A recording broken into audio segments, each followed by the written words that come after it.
పాహండి ఉత్సవం ఇది సంస్కృత పదమైన పదముండనం అనే పదం నుంచి పాహండి అని వచ్చిందనమాట. మరి పాహండి అంటే ఏంటి అంటే ముందడుగు. భగవంతుడు శీఘ్ర రూపంలో ఉన్నటువంటి జగన్నాథుడు ఒక్కొక్క అడుగు వేసి లయబద్ధంగా నృత్యం చేస్తూ తను ముందుకు రావడాన్ని పాహండి ఉత్సవం అనేసి అంటారన్నమాట.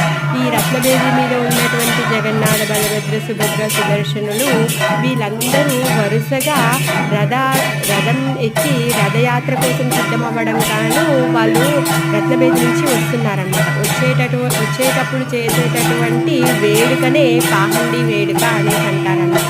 ఈ పాహండి వేడుకలో శ్రీ విగ్రహాలకి పెద్ద పెద్ద పింఛాలతో కలిగినటువంటి కిరీటాలను కడతారన్నమాట. కట్టి వాళ్ళని ముందుకి లయబద్ధంగా లాగుతూ వాళ్ళని తీసుకొని వస్తూ ఉంటారన్నమాట. చూడడానికి ఎలా ఉంటుందంటే చిన్నపిల్లోడు ఒక్కొక్క పాదం వేస్తూ ముందుకు నడిచినంత అందంగా ఉంటుందన్నమాట. శ్రీ విగ్రహాల ఆ లయబద్ధంగా నడిచేటటువంటి ఆ వేడుక పరమ దివ్యమంగళంగా ఉంటుందన్నమాట. మరి ఎప్పుడైతే ఈ జగన్నాథ్ ఎప్పుడైతే బయటకు వస్తున్నాడో అప్పుడు కరతాళాలు, మృదంగాలు ఇవన్నీ వాయిస్తూ ఉంటారన్నమాట. వాయిస్తూ భగవంతుడి యొక్క నామాలను ఉచ్చరిస్తూ ఉంటారు గట్టిగా.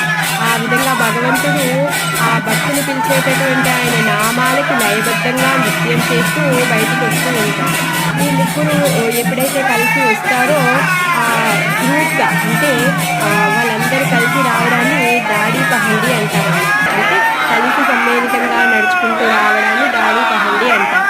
ఎప్పుడైతే రిటర్న్ రథయాత్ర ఉందో బహుదా యాత్ర, ఆ బహుదా యాత్రలో ముందుగానే సుభద్రమ్మ ఇంకా బలభద్ర వెళ్ళిపోతారు. కానీ లక్ష్మీదేవి జగన్నాథుని లోపలికి రానివ్వదన్నమాట. తర్వాత శివరాత్రిగా జగన్నాథుని ఒక్కడే లోపలికి వెళ్తాడు. అప్పుడు దాన్ని కోటి పహండి అంటారు. అంటే ఒక్కరే ఒంటరిగా నడుచుకుంటూ వెళ్ళడము అనేసి అర్థం.